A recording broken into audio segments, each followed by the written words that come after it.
So first, you're going to hit this switch, and then this switch. That activates it. And then you're going to push this button, and that will organize all my comic books in alphabetical order. Now, whatever you do, don't push this button. That will incinerate all my comic books, and I'll be really upset. So repeat back to me what I just said. I am Groot. I am Groot. No, that's the button that destroys all my comic books. Try again. I am Groot. I am Groot. That's exactly what you just said a second ago. How is that even possible? Does anybody have any tape? I'm going to put some tape over the button that destroys all my comic books.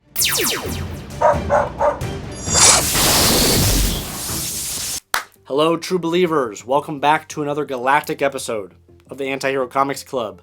I'm Avery, and today I have a hilarious, tasty, and epic read for your eye holes to feast on. Today we're going to cram in all 25 issues of one of my favorite runs, from one of my favorite events, from two of my favorite writers at Marvel Comics. That's going to be the 2008 Guardians of the Galaxy run by Dan Abnett and Andy Lanning, or better known as DNA. So this run was heavy inspiration for James Gunn's trilogy at Marvel Studios, the Marvel Cinematic Universe, his trilogy of Guardians movies, Volume 1, 2, and 3. And this run introduces us to this new Guardians team that we do see in the movies, and we'll get to in a little bit, but it also introduces all the other iterations of the Guardians teams throughout the years, including the ones that we see as the Ravagers in the movies, such as like Charlie 27, Martin X, Starhawk, and Yondu, and all the others. But we are here to focus on our beloved a-holes. That includes the original Guardians lineup of Star-Lord, Peter Quill,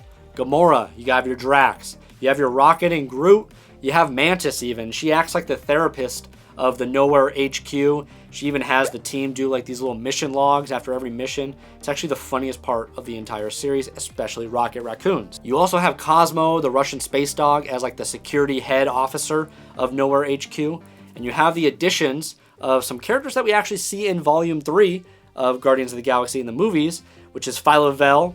We see her as Quasar in the books.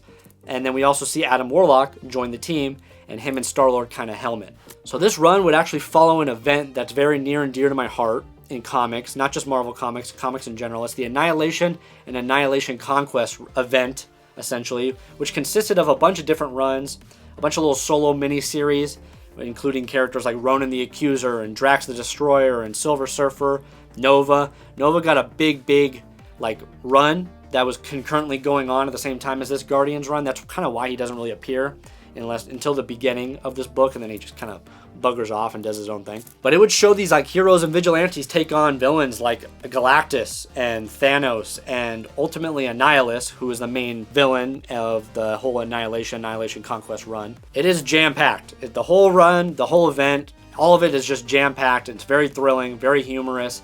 Dan Abnett and Andy Lanning have such a weird sense of writing that's it's very comedic, but it also flows very well. And it doesn't feel like you're reading like 25 issue, 35 issue, 50 issue even sometimes runs of comics. So this iconic cosmic run, you can either find it in like floppies, you can be a crazy madman person like me and collect the entire Annihilation run, the entire Cosmic Marvel run ranging from 2007 to like 2012, all in floppies, and you can go broke, just like me. Or you can get like collected editions, like trade paperbacks, hardcovers. I think they even make omnibuses of like the Annihilation event in its entirety. But otherwise, you can just kind of go on Marvel Unlimited, sign up, get a free trial or something, and read that there. And you can also read this run. And you can kind of read this run solo. You don't really need to read the events that follow it or precede it. Anyways, for today's episode, we will be focusing on the main Guardians run, the Guardians team, the 25-issue run. I got them all here, all 25 issues. And we're going to be focusing on that. And we're going to be talking about it. I'm going to give a little synopsis of it. Do I recommend it or not? And we'll talk a little bit about the connection to the movies and go from there. I do feel it is the quintessential Guardians of the Galaxy run. It has all the humor from Drax and Rocket, just like in the movies. It has all the badassery of Star-Lord and Gamora. And it even has some like hints and teases that we actually kind of got to see in Volume 3 that could tell us about the future of the cinematic universe and the cosmic realm. So like I was saying before, directly following the events of the Annihilation Conquest miniseries, issue 6 of 6 in particular, we see the first appearance of this Guardians team. We jump right into it, and we get Star-Lord and Adam Warlock kind of helming this team. The first couple issues deal with the formation of the team and how Nova kind of had to help. Good old Nova. It was good old Dick Ryder that was helping out. But he kind of just buggers off and kind of goes and does his own little missions because he does have his own series going on at the same time. It wouldn't make sense if he was just in this series as well. But we see Mantis. She's like the therapist. We see Cosmo barking orders at everybody. Pun fully intended. And we see good old Dick Ryder. He's trying to help Star-Lord essentially convince this stubborn team to kind of band together and form. Our team's initial adversary or antagonist is the Jehovah's Witnesses of the Marvel Comics universe. It's the Universal Church of Truth, who are actually pretty formidable, and it's one of Adam Warlock's main adversaries just because they deal with Magus and stuff like that, which we will eventually get to in this run. But they're essentially fighting this Universal Church of Truth, and they, at the same time as they're fighting them, we kind of get these little hints of this cocoon that they are growing. A cocoon similar to Adam Warlock's cocoon that he hatches from himself. We don't really touch upon that until the very end. It becomes a big major problem that we will get to. So Mantis is actually a telepath in the comics. She's not an empath like she is in the movies. And so she can kind of foresee the future. And she has these little mission logs that they're doing. And she's describing the fact that in 24 hours, this team will eventually settle upon the name of the Guardians of the Galaxy. After Rocket tries 8 different names on Star-Lord, and he's just I don't even know where you're coming up with these names. It doesn't even make any sense. It's names like the Proactives and the Defenders, which he's is that already taken? Yes, Rocket, it's already taken. It's been taken for a long, long time. So we deal with the Universal Church of Truth, and then we get into the Skrulls. The Skrulls make an appearance, and they infiltrate the Nowhere HQ, which is where they're at in the movie, since the holiday special, and in the comics at this time. That's their home base. So while they're dealing with the Skrulls, they're trying to figure it out because it's who do you trust with a Skrull secret invasion, right? Drax happens to overhear a conversation between Star-Lord and Mantis. And they're talking about the fact that Mantis was convinced by Star-Lord to convince all the members to join the team because she can have that kind of influence on individuals. So the Skrull debacle kind of settles up and Drax kind of single-handedly destroys them and sniffs them out. But he's team, we got a bigger issue on our hands. Star-Lord's been lying to us the entire time. It feels like betrayal. And so this causes distrust amongst the team, and it formed together very quickly, and it disbands very quickly. Around issue 7 or 8, it kind of disbands, and every character kind of goes off into little factions. Like Warlock and Gamora, they go off to fight the Universal Church of Truth, because Warlock wants to lead it. He wants to utilize their power, because they're very formidable. And Drax and Phyla-Vell want to go on a hunt, because he wants to redeem himself from the Phalanx War, which is an event that happened in the events that preceded this whole run. And ultimately, Rocket is left to his own devices, and he's I'm going to form the Guardians of the Galaxy on my own way, because Star-Lord's gone, everybody else is gone, and I need some muscle. And so, for whatever reason, Major Victory of Vance Astro, he comes from, the future, and he doesn't know why he's there. He's an anomaly, essentially. But nobody really argues it. They're just you're formidable, so you can join the team. And Rocket needs some muscle. And then, for whatever reason, Bug joins the team. Yes, Bug. You probably don't care about Bug, and you shouldn't. The team doesn't even care about Bug, and the writers don't even care about Bug. It's a big ongoing joke that, why are you here? He's well, I don't understand why I didn't make the first cut of the team. It's you shouldn't have even made this cut of the team, but we need bodies, right? So concurrently during all of this, there is a future version of Starhawk that keeps coming in and out of this Nowhere HQ, and they're why are you here? And he keeps trying to fight Major Victory because he thinks Major Victory is some kind of error that he keeps referring to. And Starhawk even comes back as a guy, and comes back as a girl, comes back as young, comes back as old. Every time he comes back from the future, seemingly, they change genders and they change age. It's very obscure. But it's almost a different Starhawk is coming every single time. But this error he speaks of, it just keeps looming threat. And it's kind of what Adam Warlock was alluding to in the very beginning of the run, that there's something bigger out there and we cannot have another apocalyptic annihilation event because it will destroy the very fabric of the universe for the future. So all those teams are doing their own thing. We eventually catch up with Star-Lord, who happens to try to go and be friendly with Ronan the Accuser of all people. Is not having any of it. Just banishes him to the negative zone. And he teams up with Jack Flag, this patriotic guy. And he complains about the cosmic stuff in every single issue. But they get broken out. And then they rejoin the Guardians. And they're slowly starting to form back again. Before we get into these tie-ins that come a little bit later, the War of the Kings tie-ins. So before we get into these War of the Kings tie-ins, we actually catch up with Drax and Phyla-Vell, who are on a mission to rescue this lost, forgotten child that Drax remembered from the Phalanx War, But they actually stumble upon the way his actual daughter, Moondragon, Heather. Phyla-Vell, being her lover, senses her presence somewhere in the universe, and they eventually catch up with the Mentor, who banishes them into the Oblivion, which is like a limbo, or like an afterlife amongst the plethora of afterlife and limbos in the Marvel Comics universes. And he banishes them there on purpose, because that's where Moondragon is. So they end in this fight with Maelstrom and the Dragon of the Moon, and eventually Phyla-Vell loses all her powers. The Quantum Band, as Quasar sacrifices herself to become the Moondragon, hence rescuing the former Moondragon, Drax's daughter, Heather. So after all this is wrapped up, we get into the War of the Kings tie-in, which really follows the Shi'ar War. And the Shi'ar War is the Shi'ar and Emperor Vulcan leading them versus the Inhumans and King Black Bolt leading them.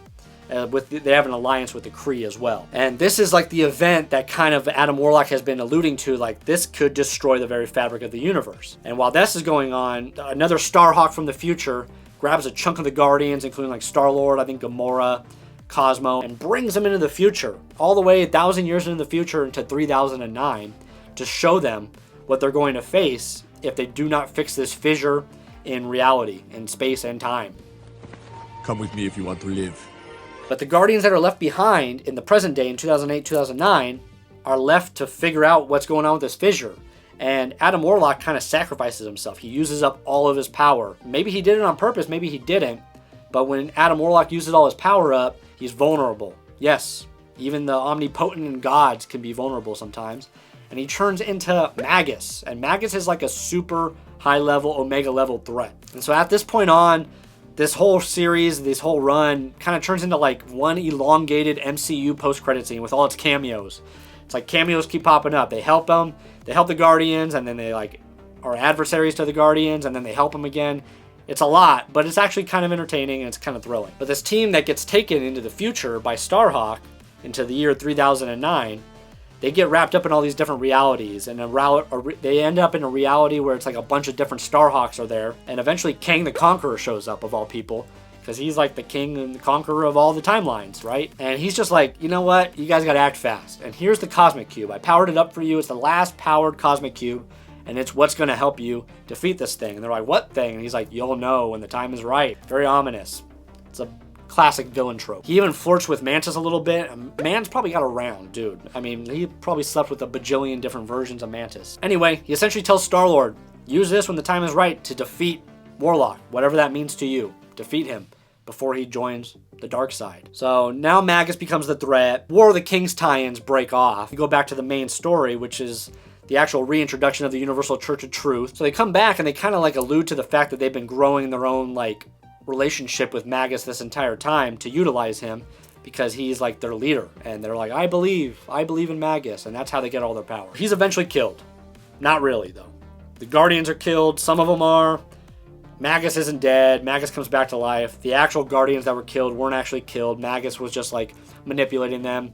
They fell right into their trap, yada yada yada. For whatever reason, it cuts off into this weird little story about this like parasitic host that impregnates Moondragon. Yes, you heard me correct. Are you still following me?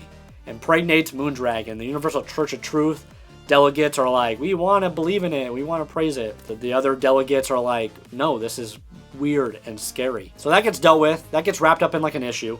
And Moondragon senses Phyla-Vell's presence because they have that connection because they're lovers. And they have like this weird, deep telepathic communication with each other. She's still out there. She did not die. That means that Magus probably is not dead either. So they go to the headquarters of the Universal Church of Truth, or whatever headquarters they're at right now, and they find like destruction. And they're just like, what's going on? But remember, the Universal Church of Truth had that cocoon, and we all thought it was Magus, and we all thought it was this, and we all thought it was that. It actually happens to be the Mad Titan Thanos. He returns from the dead because Drax the Destroyer punched his freaking heart out. We see Phyla-Vell get like psionic blasted, but the Guardians team is back together again, with the exception of Adam Warlock and Phyla-Vell, obviously. But it's like the OG Guardians team that we see in the movies. They finally team up. They're one last big battle against the Mad Titan himself. And he's like this weird, like brain-dead zombie version of Thanos. But Star-Lord still has that Cosmic Cube. And he uses the Cosmic Cube's remaining energy. He's like, hey, remember this bad boy? You were looking for this a while ago? And he's like, rrr. And he's like, well, here you go. And he blasts him with it. Essentially knocks him back into like saying the very last thing he said before he died at the hands of Drax. So he lights up Thanos' big purple booty hole with that cosmic cube. And they essentially celebrate that. And they're just like, this is a big win. That's essentially the ending. So it ends on a high note. I mean, ultimately, I think it ends the way it does because I think it actually got canceled, which is weird and bizarre because it was actually a really popular series and run at the time. And it was like it was getting really good reviews, and it was being highly regarded as one of the best cosmic stories that Marvel's ever written. But it's a thrilling and hilarious read, and would I recommend it? I absolutely would. I would recommend it to anybody. You get that real good sense of that charm of that Guardians team that we all know and love from the movies. It's actually kind of crazy to give it a good read and then go back and watch Volume 1, Volume 2, and most recently Volume 3 even, and kind of get that sense where it's like, whoa, the inspiration is just flying off the pages. It's Cosmic Marvel at its finest, and it's like character development at its finest. DNA has a really great sense of character development.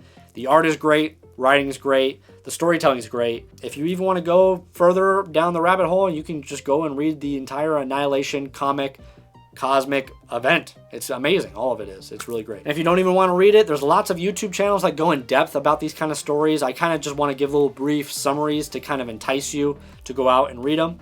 But if you wanted to give them channels like Comics Explained with Rob, he's amazing, and he explains a lot of the Annihilation Conquest run, so go check him out. But that, my true believers, is the Guardians of the Galaxy, the beloved losers, but losers that kick a lot of ass. If you would personally like to see any runs, events, characters, artists, writers, whatever, anything comic related discussed on the Antihero Comics Club, go ahead and comment it down below.